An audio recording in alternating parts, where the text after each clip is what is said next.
ख़वातीन में पीरियड्स खुल के ना आना, पीरियड्स में ब्लीडिंग कम होना, स्कैंटी पीरियड्स होना, माहवारी 2 दिन से भी कम आए उसमें भी ब्लीडिंग कम हो और या जस्ट स्पॉटिंग होती हो, ये सब ऐसी चीज़ें हैं जिनको नज़रअंदाज किसी भी फीमेल को कभी भी नहीं करना चाहिए, क्योंकि पीरियड्स से ही आपकी फर्टिलिटी या बांझपन जुड़ा हुआ है। पीरियड्स सही नहीं होंगे तो आपकी फर्टिलिटी मुतासर हो सकती है और प्रेगनेंसी कंसीव करने में भी आपको मसला पेश आ सकता है। तो पीरियड्स खुल के ना आने की क्या वजूहात हो सकती हैं और आपने करना क्या है, इसका इलाज, इसी चीज़ पे बात करेंगे। मेरा नाम है डॉक्टर ताहिर। आगे बढ़ने से पहले चैनल को सब्सक्राइब ज़रूर कर लीजिएगा।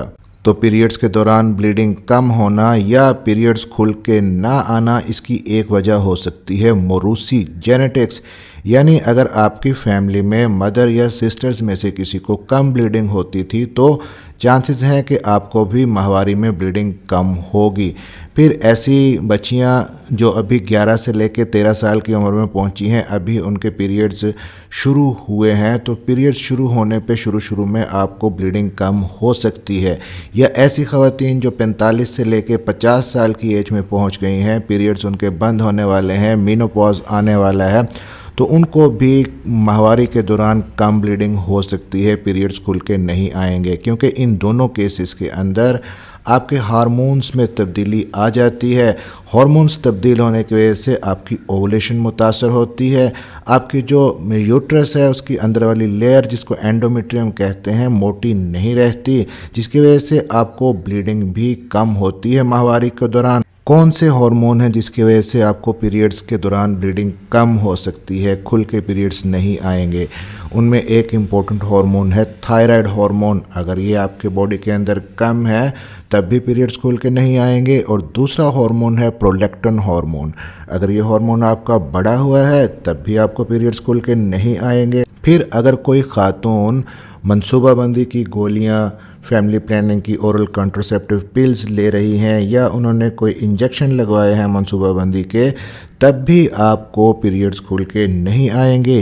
या आपने आईयूडी, कोई intrauterine device, merino coils, copper T वगैरह रखवाई है यूट्रस के अंदर, इसकी वजह से भी पीरियड्स खुल के नहीं आते। या रिसेंटली किसी वजह से आपकी डीएनसी हुई है, डीएनसी के दौरान औजारों से आपकी जो एंडोमेट्रियम है वो डैमेज होती है, जिसकी वजह से आपको पीरियड्स में ब्लीडिंग कम हो सकती है। या आपने ज़रूरत से ज़्यादा एक्सरसाइज कर ली, एकदम से आपका वज़न बढ़ा हुआ था, आपने खाना पीना छोड़ दिया, डाइटिंग पे चली गई और एकदम से आपने वज़न कम किया, उसकी वजह से भी आपके पीरियड्स मुतासर होते हैं, ब्लीडिंग कम हो सकती है। कोई स्ट्रेसफुल कंडीशन आपके साथ है, आपके एग्ज़ाम है या घर के अंदर कोई भी टेंशन या कोई ऐसी कंडीशन है जिसकी वजह से आप स्ट्रेस में रही हैं, तो आपके हार्मोन्स का लेवल ख़राब और बैलेंस ख़राब हो जाता है, जिसकी वजह से पीरियड्स में ब्लीडिंग कम हो सकती है। पीरियड्स खुल के नहीं आते अगर माहवारी के दौरान, तो इसको इग्नोर नहीं करना, अपने डॉक्टर से कंसल्ट करना है। डॉक्टर्स आपकी हिस्ट्री लेंगे, आपका प्रॉपर एग्जामिनेशन होगा, खून के टेस्ट किए जाएंगे जिसमें आपका हीमोग्लोबिन, थायराइड, प्रोलैक्टिन हार्मोन, ये सारा कुछ देखा जाता है, अल्ट्रासाउंड भी किया जाता है और फिर उसके अकॉर्डिंग आपको ट्रीटमेंट दिया जाता है। समटाइम्स कोई भी रीज़न सामने अगर नहीं आती तो परेशान होने की ज़रूरत नहीं है। आप कुछ होम रेमेडीज़ ट्राई कर सकती हैं, जैसे कि आप दालचीनी की चाय ले सकती हैं। आपके पीरियड्स जैसे ही शुरू होते हैं तो पीरियड्स के 5 दिनों में आप दालचीनी की चाय लें, यह आपके पीरियड्स को फ्लो को अच्छा करेगी। फिर आप एप्पल साइडर विनेगर ले सकती हैं, यानी कि सेब का सिरका। 2013 में एक रिसर्च हुई थी कुछ ख़वातीन पे, जिसमें यह प्रूव हुआ था कि अगर आप 10 से लेकर 15 ml तक एप्पल साइडर विनेगर, सेब का सिरका डेली बेसिस पे लेती हैं तो आपकी जो मेंस्ट्रुअल ब्लीडिंग है वो इम्प्रूव होगी, ओवुलेशन भी इम्प्रूव होगी। फिर आप हीट थेरेपी ले सकती हैं, यानी कि मेंसेस के दिनों में आप हीट अप्लाई कर सकती हैं अपने पेल्विक एरिया में। आप कोई वाटर बैग यूज़ कर सकती हैं या बॉटल, जिससे आप सेंक कर सकें, टकोर कर सकें अपने पेल्विक एरिया में, नाक से नीचे पेट के एरिया में। इससे भी आपके यूट्रस की तरफ ब्लड का फ्लो अच्छा होगा और पीरियड्स के दौरान ब्लीडिंग अच्छी होगी।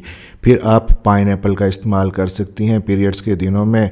और यहाँ पे एक चीज़ मेंशन करना चाहूँगा कि पाइनएप्पल जब आप लेती हैं तो पाइनएप्पल को जब आप काटती हैं तो उसके अंदर वाला जो सख्त पोर्शन होता है, जिसको हम कोर कहते हैं पाइनएप्पल की, उसके अंदर ब्रोमोलिन होता है, तो उसको लाजमी खाएं, उसको ज़ाया ना करें। पाइनएप्पल का इस्तेमाल क्या करता है, आपकी यूट्रस की कंट्रैक्शंस को बढ़ाता है, जिसकी वजह से आपको ब्लीडिंग अच्छे से होती है पीरियड्स के दौरान और यूट्रस अंदर से नीट एंड क्लीन हो जाती है। अब दूसरी इंपॉर्टेंट चीज़ है यहाँ पे फर्टिलिटी के वाइटामिन्स। आपको कुछ वाइटामिन्स की अगर कमी है तो आपके अंदर आपकी माहवारी मुतासर हो सकती है, पीरियड्स की ब्लीडिंग मुतासर हो सकती है। उनमें सबसे इम्पोर्टेंट वाइटामिन है विटामिन डी और फॉलिक एसिड। तो ये दोनों वाइटामिन्स आप सप्लीमेंट की शक्ल में भी अपने डॉक्टर से प्रेस्क्राइब करवा सकती हैं। आप सनलाइट से एक्सपोजर ज़्यादा करें, सूरज की रोशनी में सुबह या शाम की धूप में बैठें, जिससे विटामिन डी सिंथेसिस आपके अंदर बढ़ेगी। फॉलिक एसिड आप डेली बेसिस पे एक टैबलेट ले सकती हैं। अगर आप डाइट से पूरा करना चाहें तो विटामिन डी के लिए आप दूध, दही, पनीर इस किस्म की चीज़ें अपनी डाइट में शामिल कीजिए। और फॉलिक एसिड के लिए आप लीफी ग्रीन वेजिटेबल्स जितनी भी हैं, जैसे कि साग है, पालक है, तो इस किस्म की चीज़ों के अंदर फॉलिक एसिड होता है, उन्हें अपनी डाइट के अंदर लाजमी शामिल करें। आइनोसाइटोल के सप्लीमेंट भी आपको हेल्प कर सकते हैं।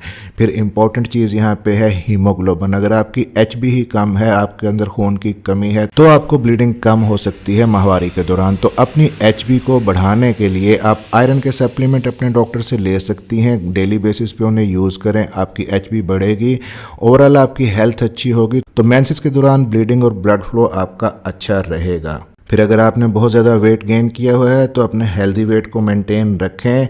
एक्सरसाइज का शेड्यूल लाजमी अपनी डेली लाइफ के अंदर शामिल करें। सेडेंट्री लाइफस्टाइल भी आपको मुतासर करता है, स्ट्रेस से दूर रहें।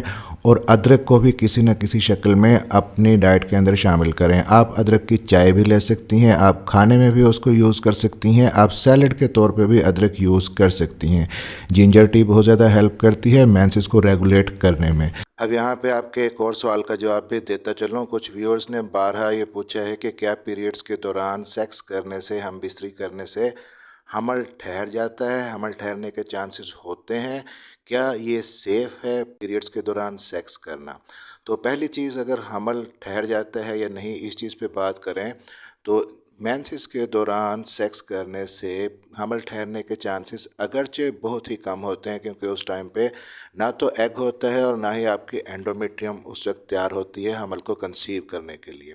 लेकिन फिर भी जिन ख़वातीन में पीरियड्स बहुत ही इर्रेगुलर होते हैं, उन्हें पता ही नहीं कि ये उनकी पीरियड्स की ब्लीडिंग थी या किसी और वजह से उनको हल्की फुल्की स्पॉटिंग हुई है और वो पीरियड्स ही समझ के उस दौरान में हम बिस्तरी करते हैं, तो चांस होता है, उसको हम नज़रअंदाज नहीं कर सकते। और ऐसा करना सेफ़ है कि नहीं, मेंसेस के दौरान रिलेशन बनाना आपस में शरअन और मेडिकल पॉइंट ऑफ व्यू से ठीक नहीं है आपकी सेहत के लिए, क्योंकि बहुत ज़्यादा रिस्क होता है सेक्सुअली ट्रांसमिटेड जो डिजीज़ हैं एक पार्टनर से दूसरे पार्टनर तक मुंतकिल हो सकती हैं। तो डॉक्टर के चेकअप के मुताबिक अगर कोई किसी किस्म की अबनॉर्मलिटी नहीं है तो ये सारे टिप्स हैं जिनको आप फॉलो कर सकती हैं अपने मेंसेस के फ्लो को अच्छा करने के लिए और अपनी फर्टिलिटी को बढ़ाने के लिए।